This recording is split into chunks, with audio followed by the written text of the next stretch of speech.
Soral, donc, petit interview à propos d'un dicton célèbre, un esprit saint dans un corps sain. Qu'est-ce qu'un tel dicton vous inspire?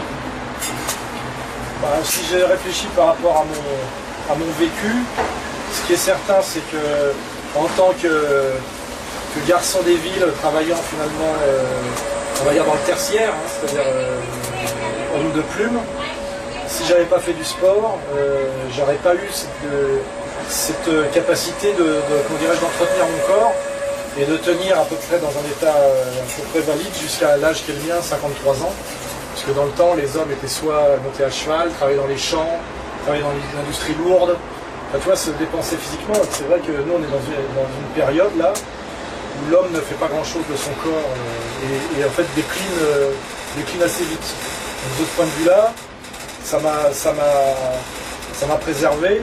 Et puis l'autre aspect aussi, c'est que comme on vit aussi une période assez peu mythique, où il ne se passe pas grand-chose, le fait de faire du sport et notamment de la boxe, d'y aller 3 fois par semaine, ça crée une espèce d'intensité quand même, parce que la boxe c'est un truc où c'est un succédané de la guerre d'une certaine manière, il y a une dimension un peu héroïque, une fraternité, un petit peu de danger, un petit peu de souffrance, et tout ça à mon avis m'a permis notamment par exemple d'échapper par exemple à la drogue, m'a aussi permis d'échapper à la dépression parfois.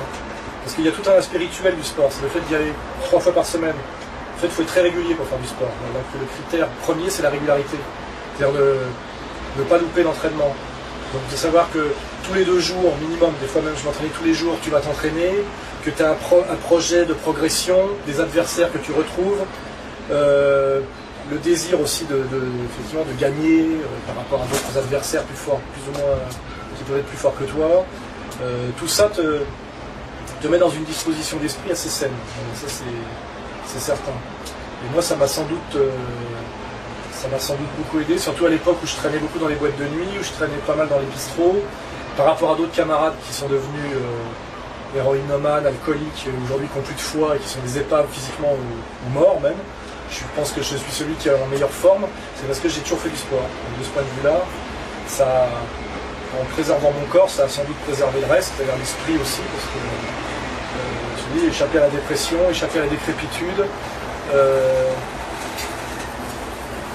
être aussi maintenir un certain enthousiasme aussi et un certain dynamisme, entre tout ça est lié. Donc je crois de ce point de vue-là que c'est ce que j'ai fait sans doute par la lecture, les réflexions et les études, ce que j'ai fait de mieux dans ma vie sans doute, c'est de rentrer dans une salle de boxe à l'âge de 18 ans, parce qu'avant je venais du tennis de table, il faut savoir, j'étais classé en tennis de table, et en fait ça commençait à m'agacer ce sport de teigneux, où la violence était, comment dirais-je, la médiation d'une petite balle. Et en fait j'ai décidé, d'abord pour améliorer mon jeu de jambes, pour progresser, d'aller vers la boxe. Et en fait je suis rentré dans une salle de boxe pied-point, boxe française, et très vite j'ai abandonné complètement le tennis de table qui m'a semblé être un sport de mesquin, quoi, pour aller vers ce sport du contact direct qui est la boxe d'abord pied-point, puisque j'ai commencé par le jiu-jitsu, puis très vite la boxe française. Après la boxe française, je suis allé dans la meilleure école qui est l'école Lafont Père et Fils, là. Et après je suis passé à la boxe anglaise pour améliorer mon travail des points. Enfin, j'ai suivi le cursus logique de quelqu'un qui s'intéresse sérieusement à ce sport-là. Et ça m'a à mon avis bien aidé, notamment par exemple même pour l'écriture. Ça m'a sans doute aidé. Parce que cet équilibre que j'avais, cette régularité, cette discipline, c'est le mot qu'il faut trouver, que j'avais grâce au sport, j'ai pu le répercuter dans mon travail d'écriture. C'est la même chose. Écrire un livre, c'est passer des mois, tous les jours, à faire des heures d'écriture. C'est pas du tout basé sur sur l'inspiration, sur les conneries, c'est basé sur la régularité. En fait, il y a un point commun entre le sport et l'écriture, c'est la régularité, la capacité à souffrir sur modestement sur la durée, c'est-à-dire présent à l'entraînement, faire ses pages d'écriture, être régulier, accepter un peu de souffrir, parce que finalement l'écriture c'est un peu comme le footing, il faut s'y mettre, c'est toujours difficile la première heure d'écriture, etc. Et donc, un esprit sain dans un corps sain, sans doute, oui, c'est sans doute vrai.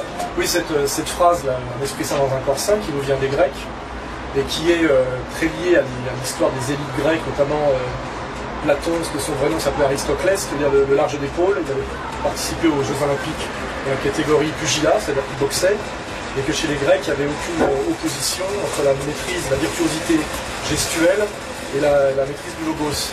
Et ça s'oppose totalement à toute la pensée européenne, on va dire décadente à partir du romantisme. On voit avec Baudelaire, tous les poètes alcooliques, voire syphilitiques, qui séparent totalement le corps de l'esprit, et où l'esprit est censé être d'autant plus grand que le corps est misérable et surtout méprisé. Et on a ça, tout ça se réalise très bien dans la pensée 70, hein, avec les gauchistes tout maigres, les très verbeux, notamment cette arrogance de Bernard-Henri Lévy qui est très typique, qui fait toujours exprès de dire de manière surjouée qu'il ne connaît rien au sport, avec un ricanement, qu'il ne connaît rien au football, que ça ne l'intéresse pas car il est un intellectuel. Et en fait, cette vision d'opposition de la pensée et du corps est totalement contraire à ce que nous apprend la psychologie. Et en fait, dans la structuration de l'enfant, la maîtrise corporelle est très liée à l'épanouissement cognitif. C'est les travaux d'Henri Vallon. Et donc en fait, de ce point de vue-là, ça valide seulement la phrase des Grecs et leur vision du monde, mais ça montre bien toute cette arrogance d'une certaine bourgeoisie de gauche, haineuse de tout ce qui est maîtrise du corps, haineuse de tout ce qui est physique, qui est aussi le mépris du travail manuel et de la force aussi du prolétaire et du travailleur de force. Hein. C'est aussi des rapports de classe. Ça montre bien toute cette idéologie qui a été dominante, on va dire, je dirais, de la période des romantiques décadents jusqu'aux années 70, et qui s'est un peu d'ailleurs arrêté dans les années 80 avec ce culte du corps néo-américain, mais qui est d'ailleurs pas un culte de la maîtrise, qui est un culte des bodybuilders, c'est-à-dire quelqu'un qui maîtrise rien, mais qui est dans l'esthétique de la musculature. Donc en réalité, c'est un mec qui est assis sur des appareils, alors que dans l'idée de la maîtrise, notamment de la boxe, il n'y a pas de travail de gonflette. C'est essentiellement un travail d'équilibre, de précision, de distinct, etc. Donc dans les années 80, il y a eu une fausse réhabilitation du corps sain, mais qui est en fait assez malsain, parce qu'il n'y a rien de plus malsain qu'une salle de musculation, gymnase club, où des secrétaires mâles et femelles, avant de retourner au boulot, font du stretching ou des appareils pour essayer de se donner un corps d'athlète, alors qu'en fait ce sont souvent à la limite des handicapés. Ils n'ont aucune maîtrise physique. Ça c'est assez années 80. Et moi j'ai toujours continué mon sport basé sur la technique, la capacité de souffrir, la régularité à l'entraînement, et assez peu spectaculaire. Parce que en boxe, on ne fait pas traditionnellement, sauf à très haut niveau peut-être, il n'y a pas de travail de musculation. C'est tout avec avec le poids de corps, quoi. Et ça c'est aussi sans doute ce qui fait que je me suis à peu près maintenu, parce que tous les types que j'ai connus qui ont fait de la gonflette, le problème de la gonflette, c'est que tu gonfles et tu dégonfles. Quand tu arrêtes, tu t'effondres. C'est assez monstrueux. Le problème, pareil, on voit avec Schwarzenegger le piège du type qui a fait de la muscu et qui arrête parce qu'il vieillit, et ses muscles s'effondrent, et ça devient en fait une sorte d'handicapé. On le voit quand on voit Schwarzenegger aujourd'hui, qui en plus est un type, je crois, qui a de gros problèmes dialysés, etc., les reins foutus, tout ça. Alors que dans cette approche que j'ai essayé d'avoir moi, intuitivement d'ailleurs, ça me permet je le dis, à 53 ans, de continuer à pouvoir courir, à pouvoir plonger, à pouvoir nager, à pouvoir envisager l'avenir aussi, parce que je ne pense pas comme un vieillard. Et puis aussi, c'est pas aussi, ça a un sens, le fait que dans mes rapports à l'autre, ma maîtrise à peu près de mon corps me donne une petite aisance par rapport à beaucoup de gens. Et puis notamment dans le monde des médias, le monde des intellectuels, qui est un monde justement sans corps, et assez lâche d'ailleurs, ça me donne une certaine tranquillité par rapport à ces gens-là. C'est-à-dire qu'en fait, pour le dire simplement, ils me crèvent un peu physiquement, et du coup ils sont moins arrogants que ce qu'ils pourraient être. Et ça c'est assez agréable en fait.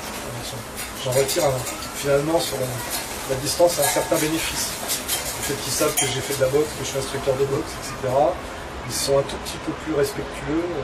et je vois même dans la rue, parce qu'on me reconnaît beaucoup dans la rue, quand je me fais emmerder, c'est par des groupes.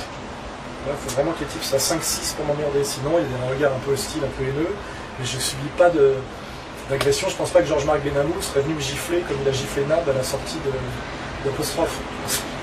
Par contre, bon, il aurait peut-être envoyé d'autres gens, mais ça aussi c'est un petit avantage. Donc de ce point de vue-là, effectivement, un esprit sain dans un corps sain, quand tu n'es pas dans la trouille, quand tu es à peu près dans la maîtrise de ton corps et de cette capacité offensive, tu peux peut-être être un peu plus serein dans la discussion, un peu plus serein quand tu te balades dans la rue, un peu moins tendu dans ton rapport à l'autre. Tout ça, à mon avis, joue dans le quotidien, parce que les gens qui me connaissent, c'est vrai, quotidiennement, savent que je suis un mec assez cool, en fait. Je suis très tendu sur les plateaux de télé, justement parce que t'as pas droit, si tu veux, tu te fais agresser verbalement et t'as pas le droit de répondre physiquement, mais dans la vie réelle, où justement je réponds assez facilement à une agression verbale par une réponse physique, et ben en fait, je suis assez cool, justement grâce à ça. Donc un esprit sain dans un corps sain, effectivement, voilà. Mais pas a priori. Quand j'y réfléchis, sans doute. Vous expliquez tout à l'heure un petit peu cette tendance des secrétaires mâles ou femelles à se rendre dans le club de gym. Est-ce que cette citation d'esprit sain dans un corps sain, est-ce que ça équivaut à on fait d'idolâtrer la beauté ou c'est autre chose? Non, enfin, chez les Grecs, il y a la beauté du corps fonctionnel, mais c'est la beauté du corps fonctionnel. Et en fait, on voit bien que dans la dérive, notamment du bodybuilding, ça devient une monstruosité et qui en fait a des muscles hypertrophiés qui n'ont pas de fonction. C'est-à-dire que le bodybuilder ne sait rien faire d'autre que de s'exhiber. Il n'a pas de maîtrise et en plus il n'est pas performant. C'est pas un sportif de haut niveau en fait. Il n'est pas performant parce qu'il a un problème cardiaque. Il a des muscles qui consomment beaucoup trop d'énergie. Souvent d'ailleurs il a un corps qui est relativement dysfonctionnel. Un culturiste ne peut pas courir pratiquement, il est très maladroit au niveau gestuel, il est gêné par sa musculature. J'ai club de gym et chirurgie esthétique, parce que ça renvoie à cette même conception du monde, nécessitation d'esprit sain dans un corps sain. Bah non, en fait, là, on voit que c'est totalement dévoyé et décadent, puisque ça. En fait, la caricature, c'est l'employé de bureau gay, bodybuildé et tatoué, quoi, qui est assez loin du corps grec. En plus, le corps de sportif grec, si tu regardes bien, c'est un corps assez naturel. Hein. Et surtout, c'est un corps fonctionnel, puisque c'est un type qui lance le javelot, le disque, qui court, et qui sait faire des choses. Alors que le truc du gym, d'ailleurs, moi j'ai toujours détesté ce genre de truc, c'est pour ça que la boxe, tu fais du sport sans t'en rendre compte, parce que justement, il y a une pratique. Il n'y a rien de pire que de faire ce qu'on appelle des appareils. Faire des appareils, c'est horrible, j'ai jamais supporté. C'est-à-dire passer 1h30 sur un banc, à faire des espèces de gestes répétitifs avec le pire geste de tout le sport pour moi c'est ça. C'est le type qui fait, dont tout le travail consiste à faire gonfler son biceps, il fait ça, il n'y a rien d'autre, comme ça lui fait des gros bras. C'est le truc de l'américain, le truc du connard américain, c'est ça, c'est d'avoir des gros bras, mais il n'a rien, il n'a pas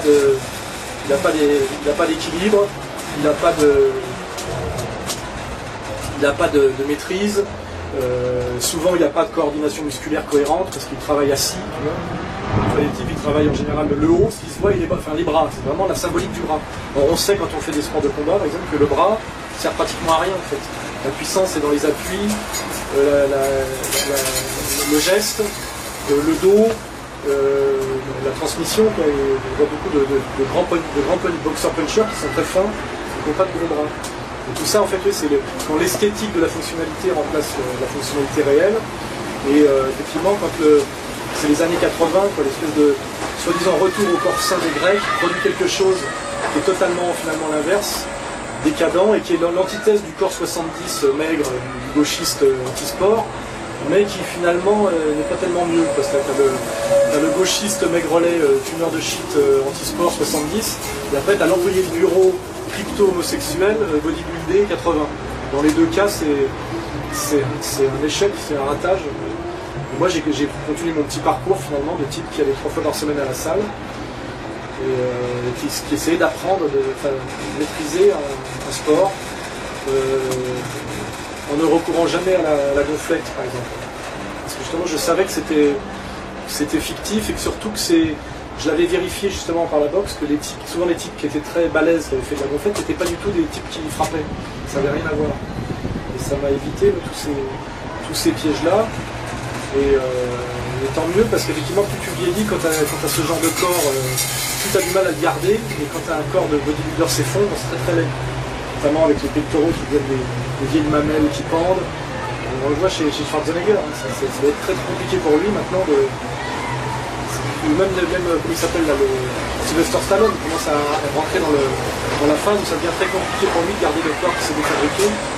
Et qu'il a presque un côté malade maintenant. Il sent qu'il doit être obligé de faire des trucs qui sont pas très.